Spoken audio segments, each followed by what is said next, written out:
কেলে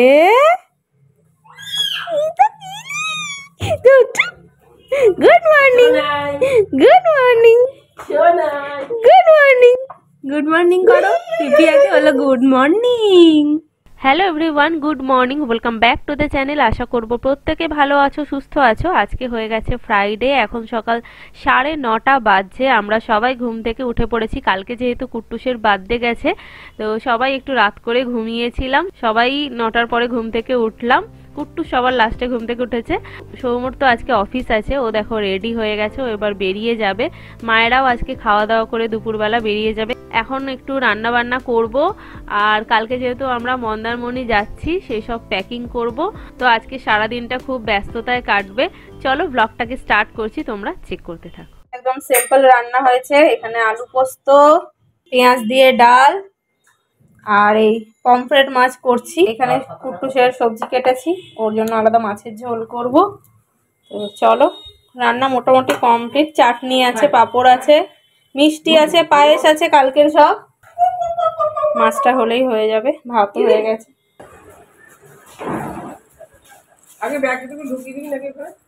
এই শোনাই, হাত ধরো হাত ধরো হাত ধরো।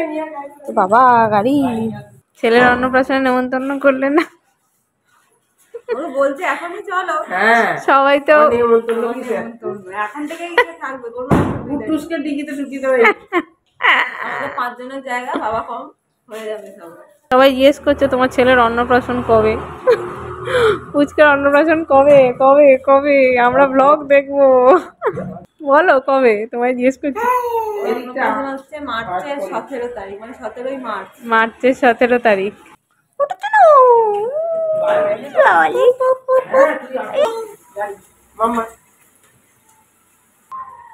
যাবে হ্যাঁ,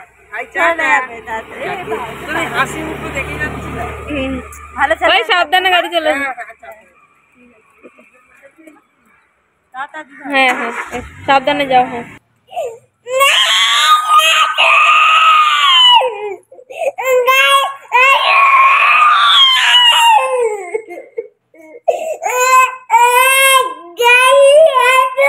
গাড়ি আসো,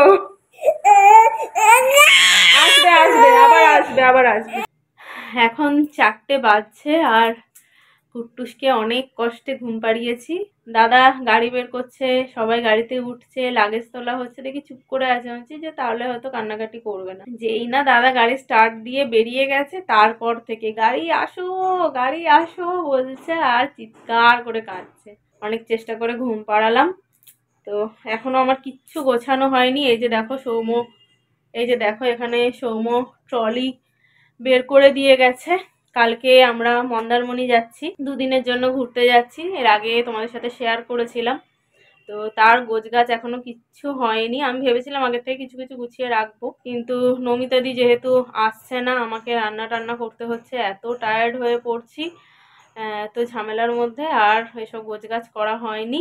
কুট্টু সেই ঘুমোলো। এখন এই যে ট্রলিটা খুলবো, খুলে টুকটাক যেটুকু পারবো গোছগাছ করবো, তারপরে সৌম্য রাত্রে ফিরলে বাকিটা করবো।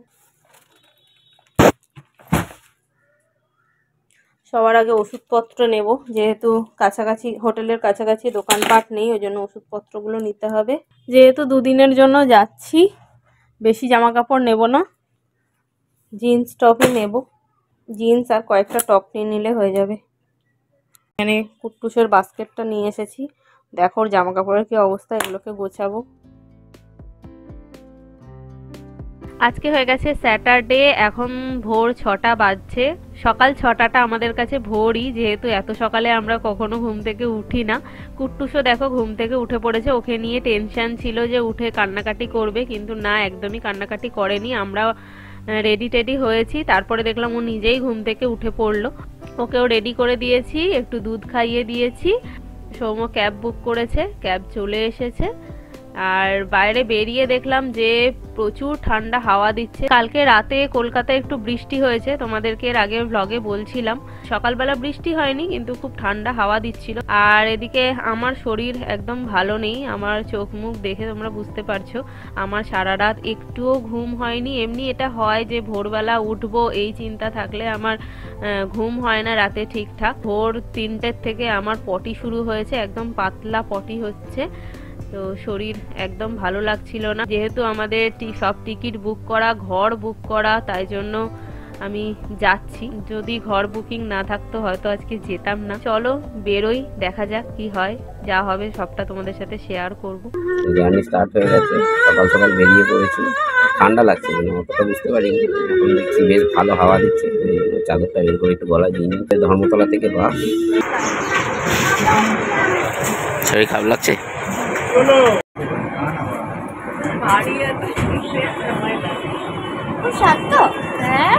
খুব শান্ত, বাইরে বেরোলে বোঝা যায় না।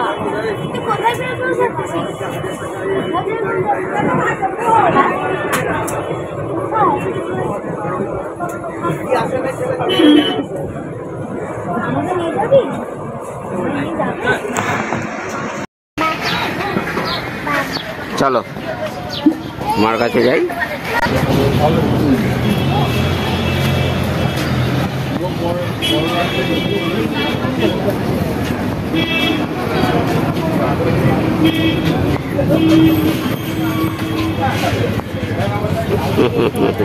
চলো বাড়ি চলে যাই।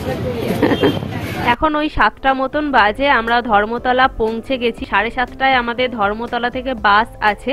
আর ধর্মতলা এসেই আমি দুবার বমি করেছি, আমার শরীর এত খারাপ লাগছিল। সৌম্য আমাকে বারবার জিজ্ঞাসা করছিল যে দেখো এখনো ভেবে যাবে কিনা, না হলে এখান থেকে বাড়ি ফিরে যাব। তো আমি বলছি যে না, বেরিয়েছি যখন যাব। আর যেহেতু এসি বাস, অতটা অসুবিধা হবে না, আমি শুয়ে থাকবো, ওআরএস এর জল খাবো। ওকে আমি বারবার বলছি যে কিছু হবে না চলো, কিন্তু আমার মনে মনে ভীষণ ভয় লাগছিল যে এতটা রাস্তা যাব কি করে, যদি খুব শরীর খারাপ করে কি হবে রাস্তায়, এই ভয় নিয়ে গেছি। তবে সব ওষুধ খেয়ে নিয়েছি, সকালবেলা উঠেই আমি গ্যাসের ওষুধ খেয়েছি, মেট্রোজিল খেয়েছি। তো যাই হোক, ধর্মতলায় এসে বমিটা যখন হওয়ার পর আমার শরীরটা একটু হালকা লাগছিল। বমিটা না হলে হয়তো শরীর বেশি খারাপ লাগতো। আর যেহেতু আমাদের সাথে কুট্টুস ছিল, ওই জন্য সৌম্য আর আমি দুজনেই একটু ভয় পাচ্ছিলাম যে যদি সেরকম কিছু বাড়াবাড়ি হয়, কুট্টুসকে নিয়ে আমরা বিপদে পড়বো। তো চলো, আমাদের বাস এসে গেছে, আমরা গ্রিন লাইনে যাচ্ছি। 7:30 বেজে গেছে, আমরা বাসে উঠেও গেছি। তো এই শরীর খারাপ নিয়ে কি করে এতটা জার্নি করে মন্দারমণিতে পৌঁছেছি, আজকের ভিডিওতে তোমাদের সাথে সেটাই শেয়ার করব।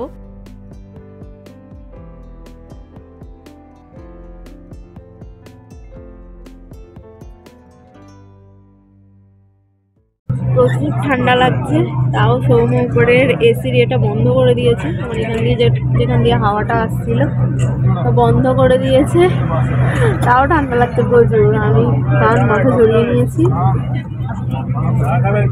বাইরে রোদ বেরিয়ে গেছে, ওই জন্য একটু গরম লাগছিল, কিন্তু এখানে বাসে উঠে প্রচুর এসিটা মানে চিল করা আছে, প্রচুর ঠান্ডা লাগছে। আর এই যেখানে আমার ওআরএস এর জল রেখে দিয়েছি, একটু একটু করে খাচ্ছি, শরীরটা এখন অনেকটা ঠিক লাগছে।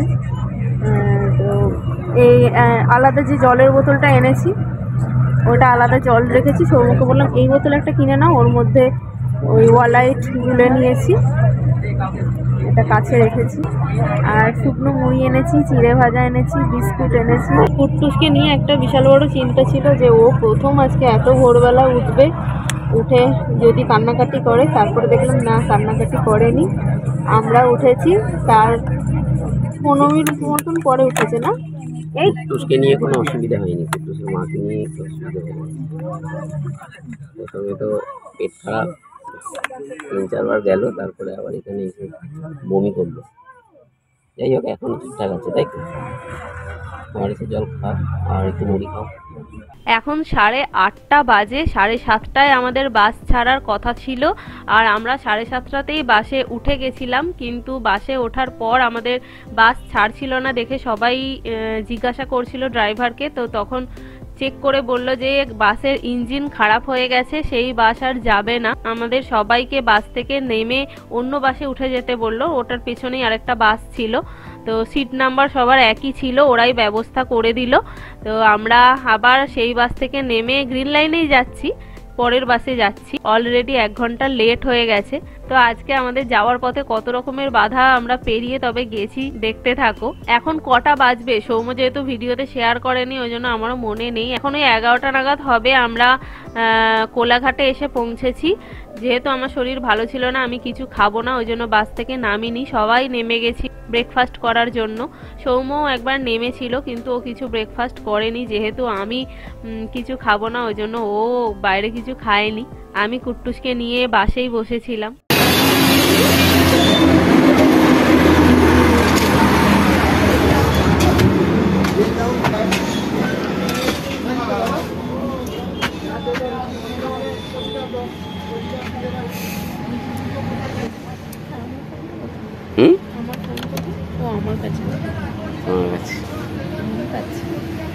ঘুমো, কিন্তু একটুখানি খেয়ে ঘুমোলে ভালো হতো।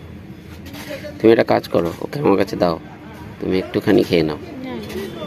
পুরো পেটটা হয়ে যাবে, তো খালি হয়ে যাবে, আরো গা গুলোবে।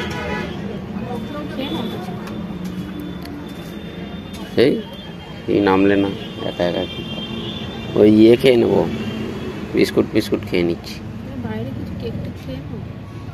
কেক তো আছে বাইরে, তো কচুরি আছে, তারপরে আন্ডা ব্রেড আছে।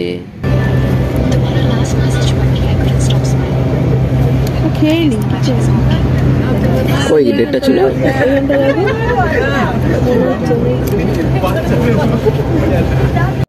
কুট্টুস এতক্ষণ ঘুমোচ্ছিল, এইমাত্র ঘুম থেকে উঠলো আর এই যে উঠে বিস্কুট খাচ্ছে। ওকে বললাম যে মুড়ি খা, একটুখানি মুড়ি মুখে দিলাম, শুকনো মুড়ি। যেহেতু এতক্ষণ ঘুমোচ্ছিল উঠে কিছুই খেতে চাইছিল না, সেই সকালবেলা দুধ খেয়ে এসেছে, এখন এই যে বিস্কুট খাচ্ছে আর একটু জল খেয়েছে। আমরা এখন পূর্ব মেদিনীপুর ঢুকে গেছি, কিন্তু এই জায়গাটার নামটা আমার ঠিক মনে নেই। আমিও বেশ কিছুক্ষণ ঘুমিয়ে নিয়েছি। সৌম্য আমাকে ডেকে দিল যে চলো এবার নামতে হবে। তারপর উঠে দেখছি যে না, একটু দেরি আছে, আধ ঘন্টা মতন লাগবে এখনো। আমরা চাউলখোলাতে নামবো। আমি একটু শুকনো মুড়ি আর অল্প একটু ওআরএস এর জল খেলাম। একবারে বেশি জল খেলেও গাটা গুলোচ্ছিল, বমি হওয়ার ভয়ে বেশি খাচ্ছিলাম না, ওই এক ঢোক করে খাচ্ছিলাম। তো এই যে আমরা চাউলখোলাতে নেমে গেছি, নেমে টোটোতে উঠে গেছি। এটাই আমরা সব থেকে বড় ভুল করেছি, টোটোতে ওঠাটা আমাদের উচিত হয়নি। অটো রিজার্ভ করলে ভালো হতো বা গাড়ি নিলে ভালো হতো। এই রাস্তাটায় আগে আসিনি, ওই জন্য রাস্তাটা এতটা খারাপ হবে আমরা কেউ বুঝতে পারিনি। আর টোটো যে ভাড়া করেছিলাম, টোটোওয়ালাও বলেনি যে রাস্তাটা এতটা খারাপ। অটোতে এতটা জার্নি হতো না, টোটোতে আমাদের জার্নিটা বেশি হয়ে গেছে, যেহেতু রাস্তা খুবই খারাপ ছিল। তোমাদেরকে বলবো যে তোমরা যদি মন্দারমণি যাও একদমই টোটো ভাড়া করবে না, অটো বা গাড়ি নেবে, তাহলে জার্নি কম হবে। আমার তো পুরো শরীর, কোমর, পেট সব ব্যথা হয়ে গেছিল। আমরা যে রিসর্টটা বুক করেছিলাম সেটা চাউলখোলা থেকে বেশ অনেকটা দূর, প্রায় 16 কিলোমিটার হবে। টোটোতে আমাদের টাইম লেগেছিল ওই আধ ঘন্টা 35 মিনিট মতন। আমাদের রিসর্টটা একদম মোহনার কাছে ছিল। এখন দুপুর 1টা বাজে আর আমরা এইমাত্র হোটেলে এসে পৌঁছলাম। মাকে ফোন করেছিলাম, মাও খুব চিন্তা করছে শুনে, যেহেতু আমার শরীরটা খারাপ। মা বললেও মাথায় জল দিয়ে একটু ভালো করে স্নান করে নিতে। আমাদের রুম দিয়ে দিয়েছে। তো চলো এবার গিয়ে ফ্রেশ ট্রেশ হবো, স্নান টান করবো, রেস্ট নেব, একটু খাওয়া দাওয়া করব। আর আজকের ভিডিওটাকে এই পর্যন্তই রাখছি, তোমাদের সাথে নেক্সট ভিডিওতে দেখা হচ্ছে।